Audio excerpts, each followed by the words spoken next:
Production funding for Behind the Headlines is made possible in part by the Bartlett Area Chamber of Commerce and its member A2H, engineers, architects, and planners, creating an enhanced quality of life for our clients and community. To learn more about A2H's services and markets, visit a2h.com. the WKNO Production Fund, the WKNO Endowment Fund, and by viewers like you. Thank you. Black Lives Matter, the police reaction, and more tonight on Behind the Headlines.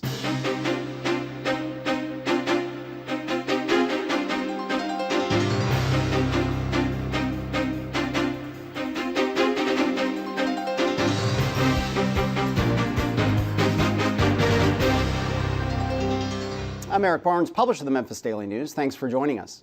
I'm joined tonight by a roundtable of journalists to talk about all the activity this past week. First, Jerry Askin from WMC Action News 5. Thanks for being here. Thank you. Toby Sells from the Memphis Flyer. Thank you for being here again. Hi, Eric. Burnell Smith, publisher of the new Tri-State Defender. Thanks for being here. Glad to be back. And Bill Dries, senior reporter with the Memphis Daily News. I'll start with you, Burnell. We'll just kind of go around the table of just what an amazing week, and your thoughts, and then we'll kind of dig into it a little more. Yeah, really an incredible just turn of events in Memphis. I said, we probably have not seen this level of activism, protest and demonstration in Memphis, and really sort of cohesion amongst the masses, probably since, I'd say the time during the election of Mayor Harrington. When you had a lot of people of different backgrounds come together to, try to accomplish something like electing the first African-American mayor of Memphis. So I thought it was great to see young people, different people of all backgrounds, from gang leaders to fraternity and sorority members, all sort of marching together and sort of having their voices heard here in Memphis. And Bill Dries, your thoughts. You've covered the city for decades. Well, you are seeing a lot of people who have not been involved prior to this. And that is definitely making all the difference in the world. These are not the usual players in these issues and the discussion of them. And as a result, it's been a really volatile mix at times because everybody's trying to figure out what the specific direction is on this. It's an interesting parallel to Mayor Harrington's election in the '91 campaign, because in that election, you had a lot of people who the political pros really weren't paying a whole lot of attention to, and an unconventional campaign that went right at them by unconventional means that clocked in really, really well on election day. Yeah. So lots of surprises this past week. And Jerry, you've been here, 2 years in Memphis, Almost I think. 2 years. Yeah, so as a relative newcomer, but probably the newest of the group here at the table, what were your thoughts? My short time here, I've, as you mentioned, never seen folks here all come together, so much. Different opposing gang members, fraternities, sororities, as you mentioned, people here supporting even Michael Rawlings to be the police director permanently. He was on that bridge, possibly negotiating folks to come off and let it be peaceful. So much support for Michael Rawlings also. So just folks coming together to try to promote peace. And Toby, again, your thoughts, and we'll get into more specific, but just your reaction as it went down. The first is what an amazing week. Unbelievable, unprecedented. I've been here for 10 years and I've never seen anything like this past week. It was incredible. The other thing is that this movement, it's taken hold this time. This group of people, they have got the attention of the highest leadership across the city and trying to make their points out there. And I think it could be a real game changer for this conversation going forward. And what about, the reaction to how Mayor Strickland has handled this has been mixed. Some people wanted more emotion, more engagement. They wanted him out on the bridge. He should be, Rawlings, he should be doing what Rawlings did. Other people thought, he was right to stay away from it. They shut down a bridge illegally. The mayor can't be out there.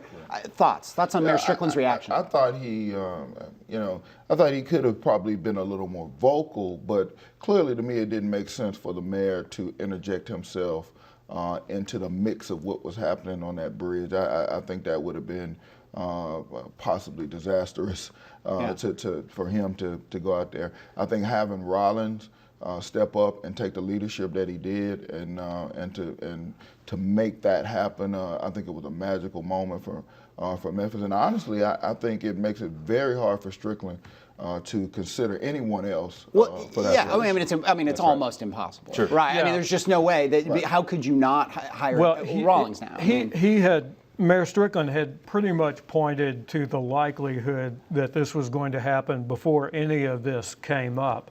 The other thing that I would point out, though, to remember about Rawlings is that this is moving so fast that while I think most people who were not involved in this are still on the point of Rawlings went on the bridge and talked the folks off of the bridge, this took a turn the very next day in the meeting, and some of the people who the walked, meeting being at the Greater meeting at Amani, Greater Amani which Christian if people Church. didn't see it was quite a ruckus. I mean, there was a Yeah. lot of anger, a lot of frustration, understandably. Yeah. I don't mean ruckus in a bad way. I mean, it was just a And- very intense. A friend of mine who was there said he'd never been in a place with so much anger, so much frustration. Mm-hmm. It never really exploded, but the meeting was intense. But Yeah. go ahead. Well, It changed on Tuesday at that meeting. This was really volatile. The protest leaders who walked off the bridge arm in arm with Michael Rawlings, some of them had shouted him down in the plaza at FedEx Forum just about 2 hours before that.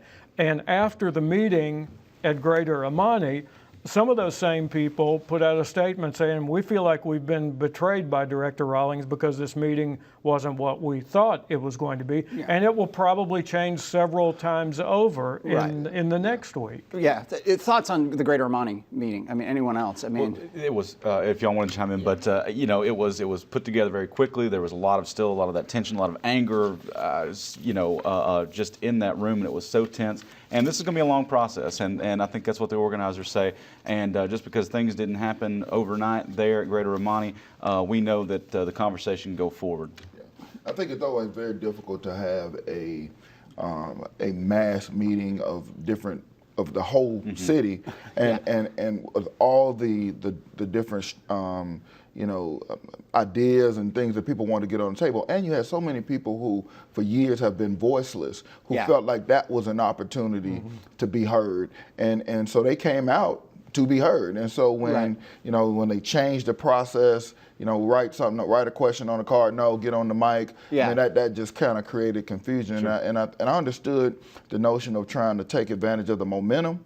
But I think it would have been better to have, develop a strategy, planned out that meeting a little bit better, and the execution probably would have been a little better. Strickland, I mean, Strickland has said this won't be the last meeting. We'll do some other meetings. And he said in an interview with Ryan Poe from Commercial Appeal, who couldn't be here today, he thought it was a little unorganized, but that they'll keep the conversation going. They'll have other meetings and so on. And some folks thought at the meeting there is when they were actually announced the police director. Well, that wasn't true. Strickland is saying, don't rush me. We have a national search. Let's take our time and let's interview all the candidates and let's make sure we have the right person, even though he does seem to like Michael Rawlings. It's an interesting thing when we talk about the frustration that people have, because there's so many competing things going on. There was what was promised to be there, maybe some confusion about what was promised to happen at Greater Amani. Then there's this legacy of difficulties between, to put it lightly, between the police and the African American community. Then there's Dallas. I mean, how much of this is about what happened in St. Paul and Baton Rouge and Dallas? I mean, that boiled over here. So there's all this incredible, volatility that it's hard to narrow down. What are the frustrations? I think two people standing next to each other with the same sign could have totally different frustrations in that context, right? Yeah, there were individuals there who were struggling because they were convicted felons and hadn't been able to get a job. There was people who hadn't been able to restore their voting rights. People who just had a myriad of issues that just felt like hey. All these years, and now I'm in this forum and we're on national TV in Memphis, Tennessee. Here's a chance for me to just have my voice heard amongst the top leaders in the city. And I can't say that that's happened many times before. And there was also a sense that I don't know when, if ever, I'm going to get to say this again. Yeah. The door might close because this is a tough issue to talk about. And you had this action on Sunday, which was very spontaneous, organized to some degree, but nobody saw what happened there happen. Even the organizers didn't. And it hit a huge nerve here. This issue has been around for a long time. Some of the people that I saw, I think the problem that they had probably its origins were probably many, many years ago, judging by the age of some of the Yeah. people. Right. But it still affected their lives. And they came to talk about it, and they didn't much care for the politically established custom of talking about other things, Right. pushing other causes at this meeting, and they got pretty angry Yeah. about it. And I don't necessarily think that's a bad thing. I think our Right. political customs could use some shaking up. Right. Why not from Strickland point of view? I mean, we all coming back to the question about Rawlings. I mean, Strickland, sort of ever the lawyer said, look, I made and politician, and he said, look, I campaigned that there'd be a national search, and I'm going to fulfill that campaign. But I mean, I haven't heard anybody say there's any chance that he's going to hire anyone but Rawlings. So why not, on some level, just say, you know what, we're tearing up the script, we're giving him the job, and we're moving on? Yeah, well, I thought this. I mean, I said as a leader, I really respected what he did, because I think that had he, acquiesced or bent to that demand at that particular time and did it and made it appear as if he was making that decision because he was under the gun and under pressure, I think then he spends the rest of his administration basically bending to those kinds of pressures. So I think it just made sense for him to say, hey, I'm not going to make the decision tonight. I'm considering we're going to go through the process, and I'm going to make the decision based on the timetable that I've laid out. Yeah. Others on that decision? I mean, thoughts? I mean, the pressure to hire Rawlings in the snap decision. By the time this show airs on Friday evening, we will probably have the list of finalists that he's getting from the International Association of Chiefs of Police. And it will be a big, huge surprise if Michael Rawlings' name is not on that list. Absolutely. All but impossible. Well, and too, I mean, Michael Rawlings, like I said before, he's just making a highlight reel for himself right now. He's out on the bridge. He's saying the right things at press conferences. He's showing real leadership in a town that needs him. And it would be almost impossible for Strickland to name anybody else. But we'll see how it goes. We've done a bunch of shows lately in part because the crime rate is up, and with the new mayor, and Amy Weirich was on, and we some folks from Just City, and Keith Norman, pastor, talked a month ago about justice reform and criminal sentence reform. Do you think this gives some of the we did the show 5 weeks ago with the people who are all about sentencing reform and just reform of the criminal justice system, and I kept asking the question, what can you do today to keep crime down tomorrow? And they, in a sense, said nothing. This is a big problem with institutional. Does this put pressure on Amy Weirich and Jim Strickland and so on to change how, sentencing reform, the issues with bail, the issues with fees for expungement, all these things that hit disproportionately the African American community, and kind of hold them back, is the argument, because they've got all these fees and they've spent a couple nights in jail for misdemeanors and so on. Do you think that it raises that pressure? Does it make change on that front? Yeah, I mean, I think certainly it does. And listening to some of the state legislators held a forum of their own, basically that Sunday, that morning, that happened, and a lot of their discussion was about legislation for reform, lowering the expungement fees, other things, sort of changing some of the things relative to criminal sentencing and that kind of thing. So I think clearly the tone and tenor amongst all of our elected officials is to sort of, change this criminal justice system as we see it. But you cover crime in part for WCN5. There's this pressure, and when we had Jim Strickland and Amy Weirich on, almost in one sentence they would talk about changes to sentencing, and we want to focus on the worst of the worst and not the petty crime. And in the same sentence they would start talking about boots on the ground and a kind of, incredibly tough on crime message, because in part they're elected officials, and there's a certain audience out there that wants to hear them being super tough on crime. I don't care what the crime is, it needs to be tough.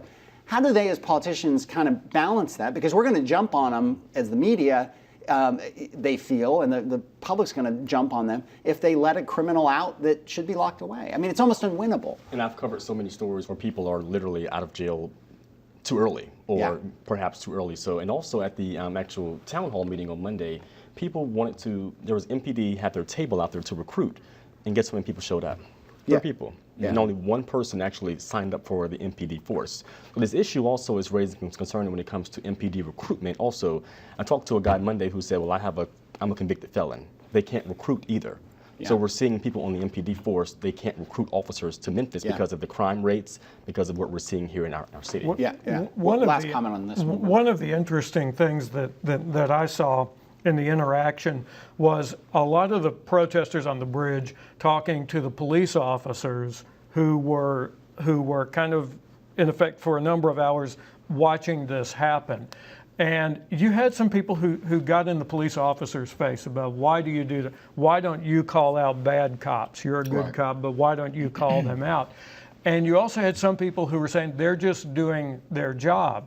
And you even had some cops who said, look, I know the system is not perfect, but I'm just doing my job. Right. All of that's being challenged Right. at this point. Speaking of challenge and the police, we'll segue to a related issue, obviously, which is Darius Stewart. Why don't we put you on the spot and just a quick update on what happened with Darius Stewart on Wednesday and the court case and so on. Sunday, this coming Sunday, is 1 year since Darius Stewart was shot and killed by Memphis police officer Connor Schilling. He was a passenger in a car that Schilling stopped on a traffic stop in Hickory Hill. This is not only an anniversary that comes at a particularly cogent time, it also is a legal marker as well, because that's the point before that 1 year mark where if you're going to file a lawsuit, you do. His family has filed a wrongful death lawsuit seeking $17 million in compensatory and punitive damages against the city of Memphis, against former police director Tony Armstrong, who was director at the time, and against Connor Schilling. And this, in the backdrop, you correct me if I'm wrong, this is a civil suit. Yes. The grand jury declined to file charges against Connor Schilling. Did I say that correctly? No indictment. No indictment. There was no indictment. Thoughts? I mean, what is this? Is this going to put some more fuel on a kind of festering fire? I mean, your thoughts on the Darius Stewart filing? I think the continued sort of battle for justice to be had or met out in some kind of way in these cases, not just in the Darius Stewart case, but in all these cases that we've seen where there was a no bill, it came back no indictment, and so I think it gives the family and so many that identify with them an opportunity to see some level of justice played out. Yeah. Also on this crime and so on, the body cameras. What is the update on body cameras? And they're hung up on again. Is that correct? They're being rolled out precinct by precinct. At the last check, I believe E.H. Crump Station had gotten, was it 400. 400 body cameras. They're rolling them out precinct by precinct, but they're still slowly taking their time, going through all the training, making sure officers are ready to actually use them before they're out on the streets. Something interesting. I think there was a couple of states that I think maybe Michigan and North Carolina that recently passed legislation that restrict the access to the content, the video content of those things. Yeah. And I think that'll be interesting to see how that plays out here in Tennessee, and particularly here in Memphis, as we start to have that video content. Yeah. Well, Amy Wyrick back in the fall when she came on, she said, "Look, I'm for body cameras, but the administration and the rules and about access and privacy issues, and it's just incidental people in the background of footage, children, nothing to do with crime, but you've got privacy issues that she raised a laundry list of not trying to be from her point of view." Trying to stop body cameras, but I think she cited that in Seattle they have some 35 people who just go through footage all day long because of all these kinds of issues. And I think the number there, they said it takes 3 hours of review for every 1 hour of footage that can come out. And so now Memphis is in the process of hiring these video analysts, and I think they hired 9 or something. We're almost to they want 10 to kind of go through the beta. But it's a tremendous effort. If I, as a reporter, wanted to get some of that footage, it would probably take a long time before we actually get it. Well, but here's what changes all of that, and here's what is going to put political pressure on that. Every other person has an iPhone, at least in the crowd on the bridge. Right. Yeah. And so, you can say we've got this system and we have to go through the numbers on this.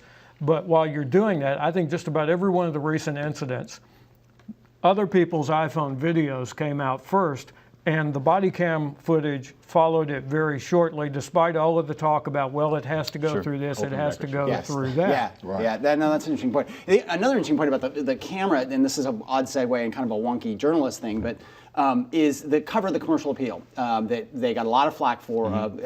What was the exact quote? Gunmen targeted Targets whites. That was in reference to the shootings in Dallas, the tragic shooting there. A lot of pressure, and I actually saw it just on Facebook because I was out of town, and I saw it on Facebook, and it was an interesting moment of accountability on the press that might not have happened 20 years ago. I mean, more important is accountability of police and all that, but just it was interesting. I mean, 20 years ago, if they did a headline like that was controversial, the Flyer a week later probably would have written an article about it, raising questions, and there might have been letters to the editor. This in real time, people were taking pictures of that headline, putting on Facebook, and registering their disapproval or approval. And it went viral, relatively viral, fairly quickly, and picked up a lot of steam.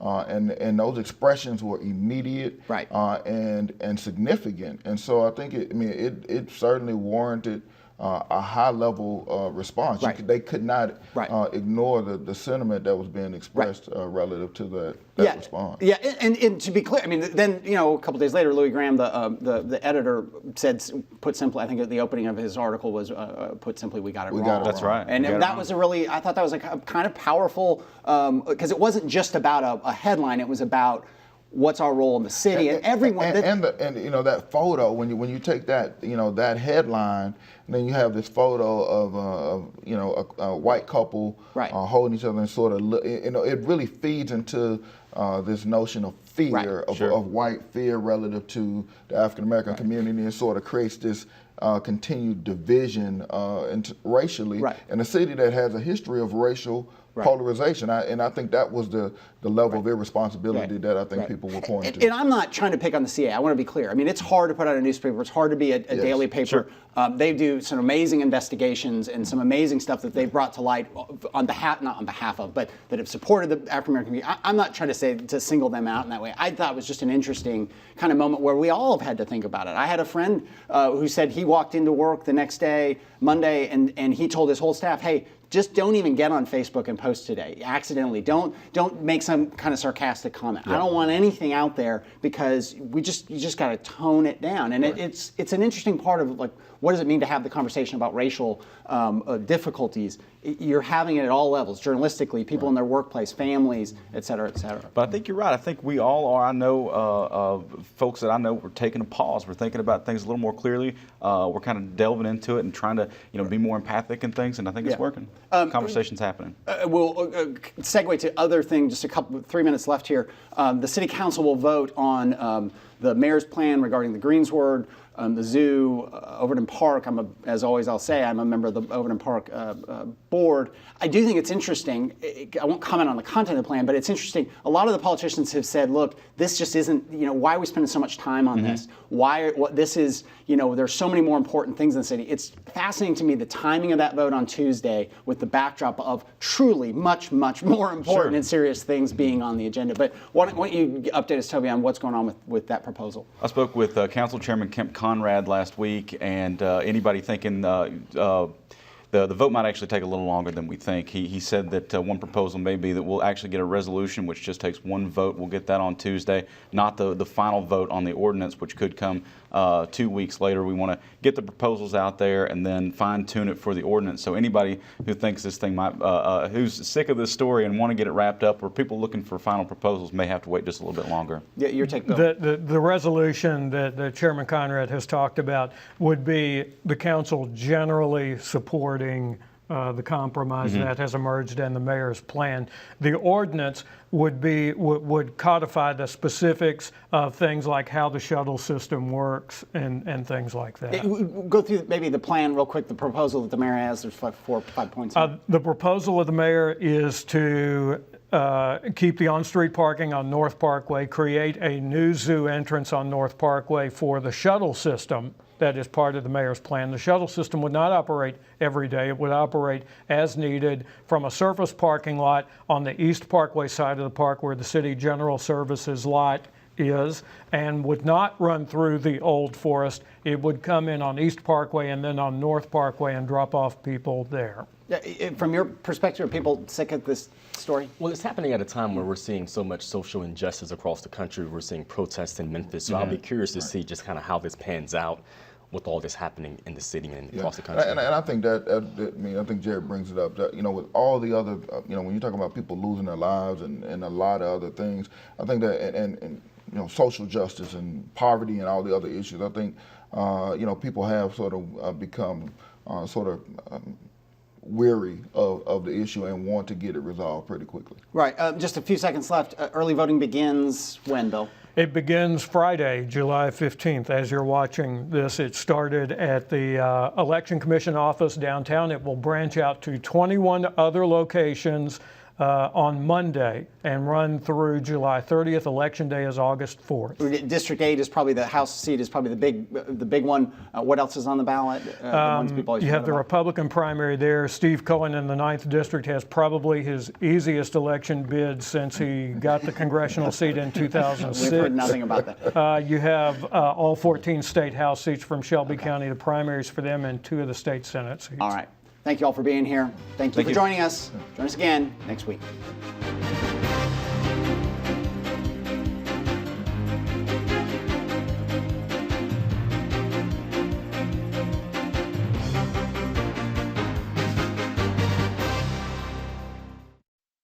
Production funding for Behind the Headlines is made possible in part by the Bartlett Area Chamber of Commerce and its member A2H, engineers, architects, and planners, creating an enhanced quality of life for our clients and community. To learn more about A2H's services and markets, visit a2h.com.